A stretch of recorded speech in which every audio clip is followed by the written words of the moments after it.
지난 주일날 저희가 7일간의 감사 챌린지 노트를 배부했습니다. 그래서 나에 대한 감사, 또 교회에 대한, 또 환경, 하나님 여러 감사를 드렸는데 몇몇 분들의 또 이야기도 들을 수 있었습니다.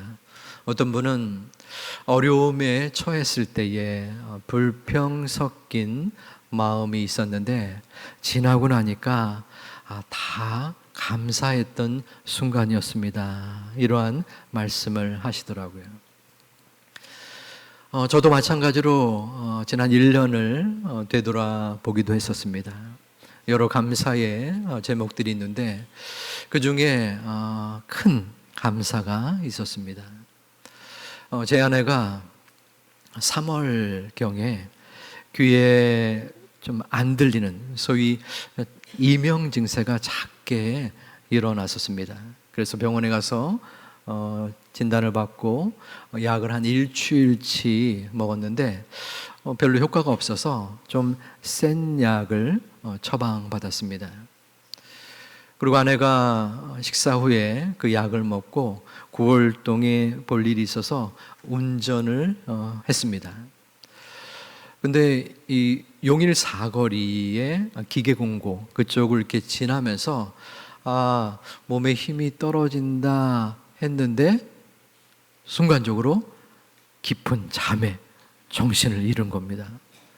그리고 나서 꽝 하는 소리가 나서 깨었는데 앞차를 박은 거예요. 아주 크게는 아니고 퉁 하고 박았다고 합니다.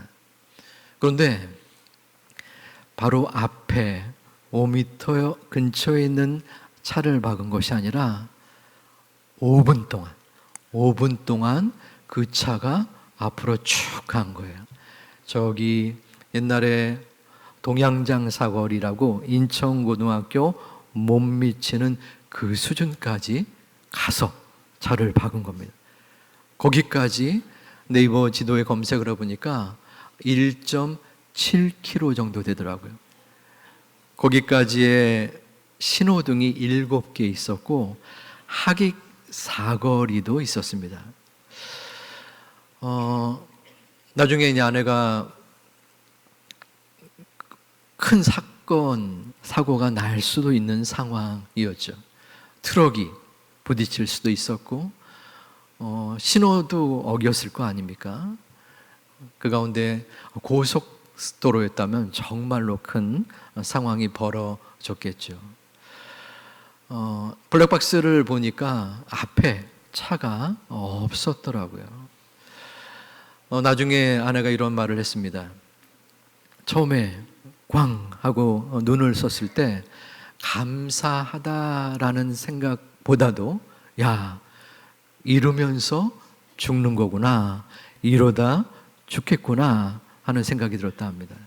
그리고 하나님께서 이렇게 말씀하시는 것 같더래요.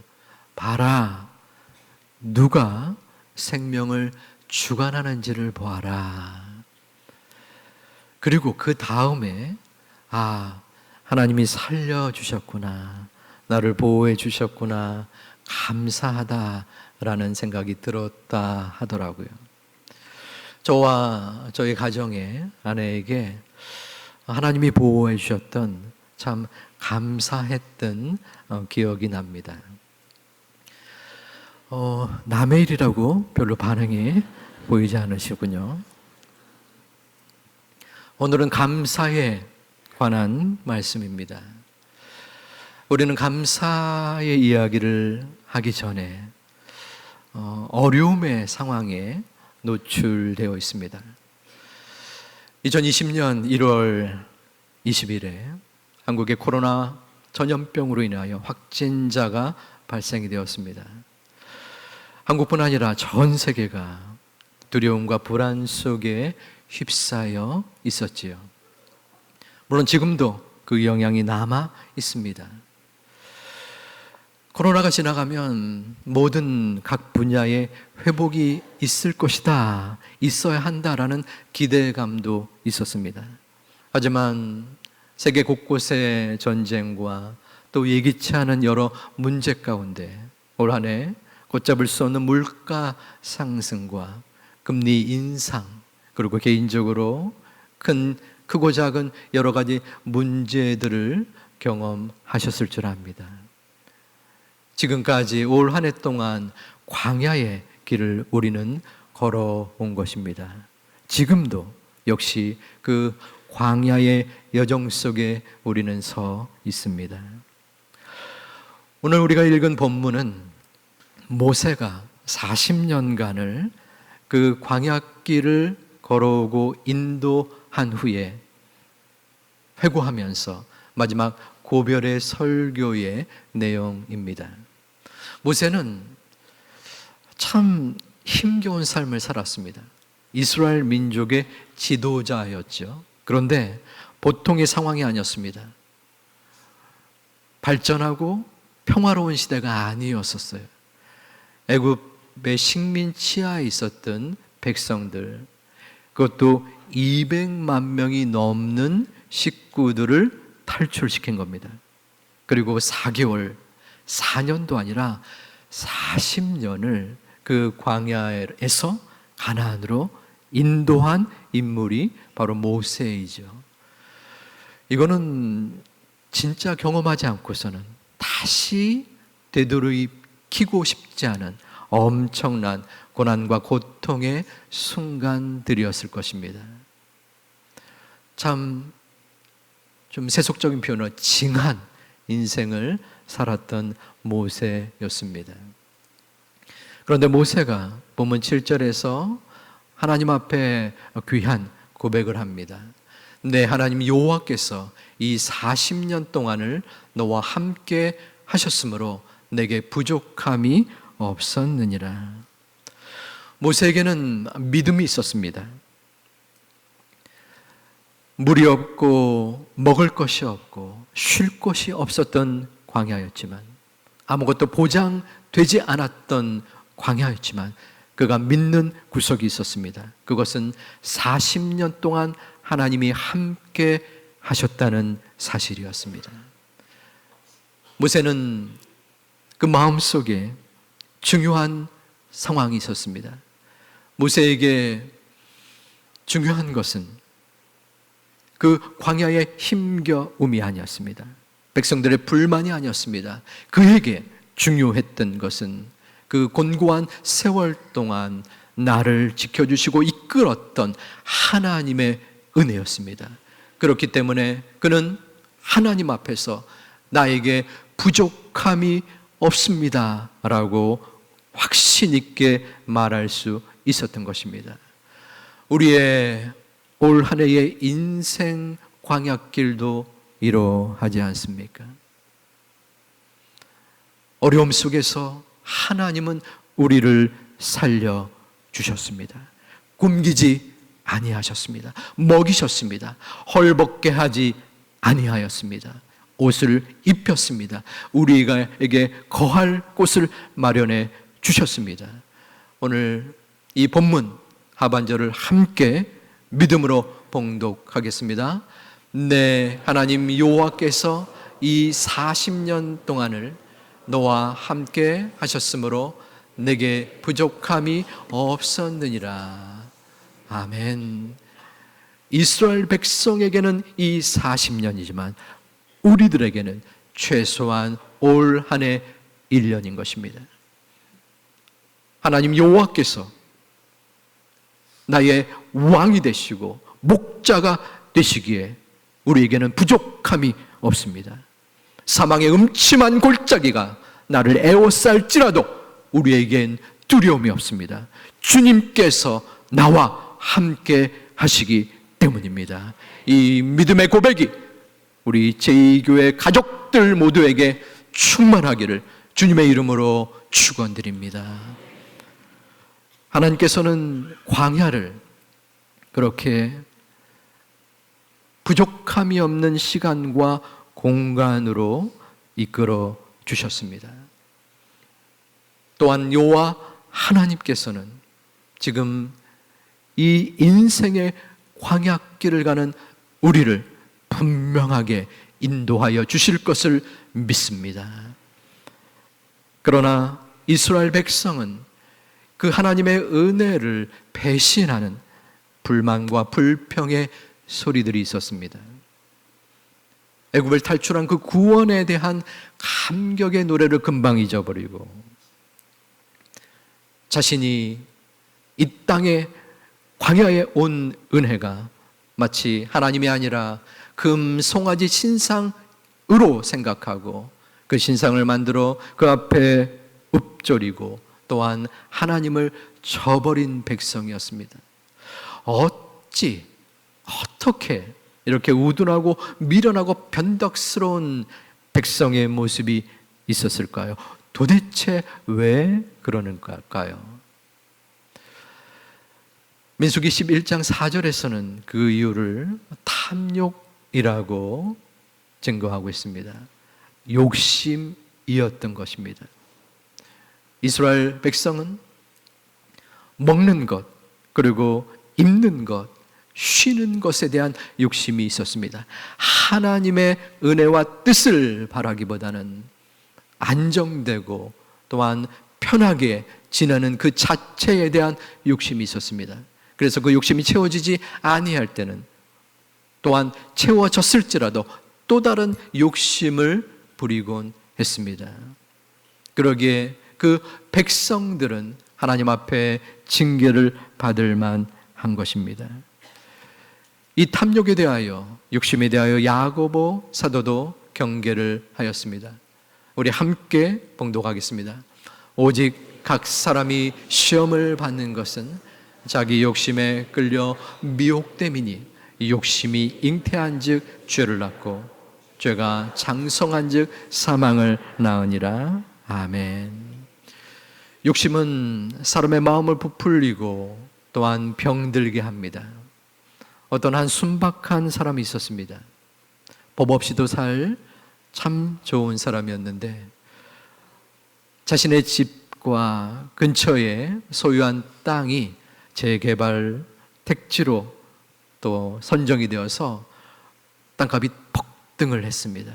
소위 대박을 터뜨리고 졸부가 된 것입니다. 돈이 들어오고 마음에 욕심이 생겼습니다. 거만하여져서 정신의 황폐함을 일으키는 것을 볼 수 있었습니다. 그래서 이스라엘 백성들과 우리들에게 하나님은 광야를 허락한 것입니다. 광야는 재수 없는 사람이 떠밀려 가서 겪게 되는 고난의 길이 아닙니다. 광야는 목적이 있는 장소였습니다.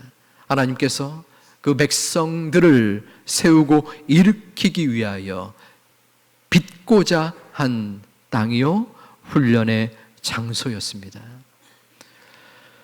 신명기 8장 2절에서는 하나님께서 이 광야를 만들고 광야를 허락하신 그 뜻을 밝힙니다. 이는 너를 낮추시며 너를 시험하사 내 마음이 어떠한지 그 명령을 지키는지 지키지 않는지 알려 하심이라. 하나님은 백성들에게 그리고 우리들에게 내 자신을 낮추기를 원하십니다. 하지만 인간은 결코 낮아지기보다는 높아지기를 원하는 죄악성이 분명히 있습니다. 선악을 알게 하는 나무의 실과를 먹음으로 하나님과 동등되려 했었고 바벨탑을 쌓아서 하늘에 닿고자 했습니다. 우리는 험난한 광야의 길에서 우리의 욕심을 내려놓아야 합니다. 내가 할 수 있다고 생각한 많은 것들을, 내가 가졌다고 생각하는 모든 것들을 내려놓고 비워야 합니다. 그러나 여전히 우리의 마음은 갈등과 고민이 있습니다. 왜냐하면 세상은 네가 최고다. 너는 모든 것을 할 수 있어. 너의 행복과 유익을 구해야 한다라고 말하기 때문입니다. 우리를 혼동시킵니다. 우리를 미혹시킵니다. 하지만 하나님께서 마련하신 광야에서는 내가 낮아져야 한다. 모든 것을 내려놓아야 한다라고 말씀하고 있는 것입니다. 이것은 믿음의 신기한 모습입니다. 내가 할 수 없다고 생각할 때, 내가 내 마음을 내려놓을 때, 그때에 하나님께서 비로소 움직이시고 일하십니다. 그때에 감사가 생겨납니다. 어떤 부부가 있었습니다. 근데 그 부부에게 엄청난 크나큰 사건, 아픔의 소식이 들려왔습니다. 20살 된 아들이 갑작스러운 사고로 죽은 겁니다. 시간을 두고 그 힘겨움을 지난 후에 그 두 분은 이렇게 말을 하였습니다. 20년 동안 참 좋은 아들을 주셔서 감사합니다. 그 아들의 영혼을 받아주신 하나님께 감사드립니다. 하나님께 처절한 눈물의 원망을 할 수도 있는 상황이었는데 그들은 20년 밖에가 아니라 20년씩이나 우리에게 소중한 기쁨의 추억을 준 그 아들을 허락하신 하나님의 선물에 감사하고 있는 것입니다. 어떻게 이러한 감사가 나올 수 있을까요? 그 부분은 자신의 삶을 내려놓는 마음과 모습이 있었기 때문입니다. 아무것도 없는 광야에서 저 자녀가 나의 것이 아니라 하나님의 것임을 알았기 때문입니다. 그것을 아는 것에서 벗어나서 넘어서서 믿음으로 확신하였기 때문에 가능한 것입니다. 여러분은 어떠합니까? 저와 여러분의 이 믿음의 수준은 어느 부분에 해당됩니까? 한번 따라서 하겠습니다. 나의 삶은 하나님의 것입니다. 우리 이어서 같이 한번 다시 얘기하겠습니다. 나의 삶은 하나님의 것입니다. 하나님의 것입니다. 진심으로 여러분의 마음의 믿음으로 그러합니까? 여러분의 삶이 나의 것이 아니라 하나님의 것임을 믿습니까? 그런데 왜 우리들은 이 땅에서 아둥바둥 하는지 모르겠습니다. 고민하고 걱정하고 어떨 때는 하나님 왜 나에게 계속되는 문제를 주십니까? 왜 저에게 감당할 수 없는 시험을 허락하십니까? 내가 그토록 아파하며 인생을 살았는데 이제는 어느 정도 살만한데 왜 하필이면 저에게 암을 주십니까? 우리는 삶의 어려움과 위기 속에서 불만을 토로하기도 합니다. 여전히 우리는 내 삶이 하나님의 것임을 증명하는 수준이 되지 못하는 듯합니다. 지금 이 예배를 드리고 교회 밖에 나갔을 때 우리의 인생, 우리의 호흡이 어찌 될지는 아무도 모릅니다. 하지만 우리는 그렇게 생각하지 않습니다. 좀 더 살겠지. 좀 더 내 마음대로 해도 되겠지. 당연히 내 삶의 주인이 하나님이 아니라 나인 것을 생각하며 나는 잘 살아야 되고 내 자녀는 행복하게 살아야 한다라고 생각하지 않습니까? 나의 삶이 내 것이 아니라는 것은 제로 인생임을 고백하는 것입니다. 제로는 숫자로 0이지요. 제로 인생은 바로 내 인생이 0, 제로라는 것입니다. 제로 인생의 모범적인 표본은 아이인 것 같습니다. 갓난아기는 가진 것이 없습니다. 그저 주는 것을 받을 뿐입니다. 커다란 것을 요구하지도 않습니다. 10만 원을 원하지도 않고 아파트를 달라고 하지도 않습니다. 좋은 차, 성공, 그것은 그 아이에게 중요하지 않습니다. 배가 고플 때에 만마를 달라라고 찡찡대고 똥을 싸거나 혹은 몸이 불편할 때 울어대는 것이 전부입니다. 그럴 때 그 문제를 해결해주면 언제 그랬느냐 듯이 방긋 웃는 모습이 아이의 모습입니다. 바로 제로 인생의 전형적인 모습인 것입니다. 우리도 그럴 때가 있었습니다.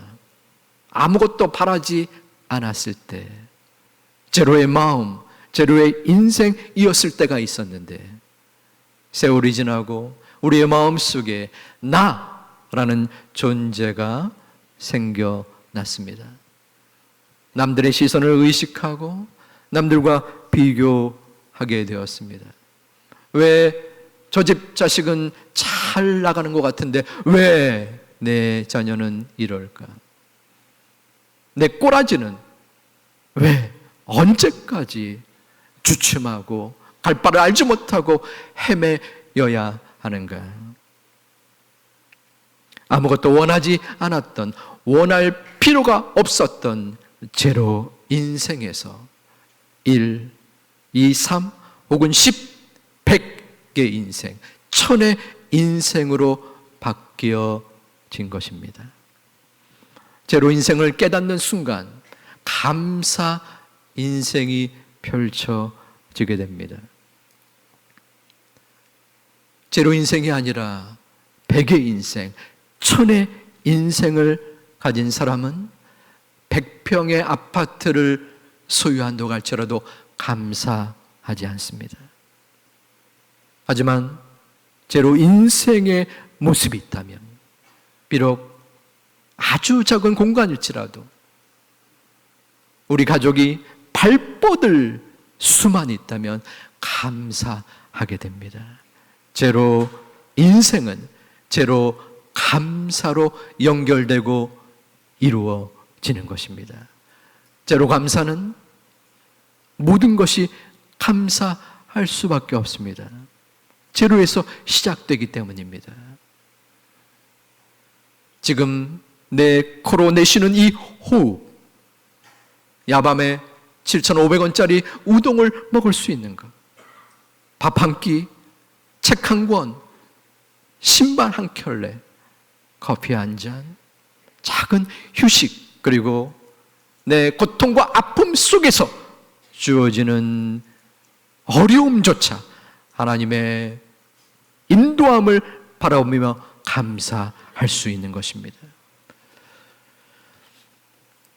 저는 말씀을 준비하면서 저의 지난 날이 잠깐 생각이 났습니다.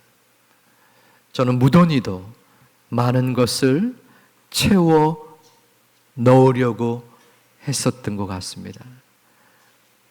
그런데 채워지지 않을 때는 답답하고 불안하여서 내 자신을 닥달하기도 했습니다.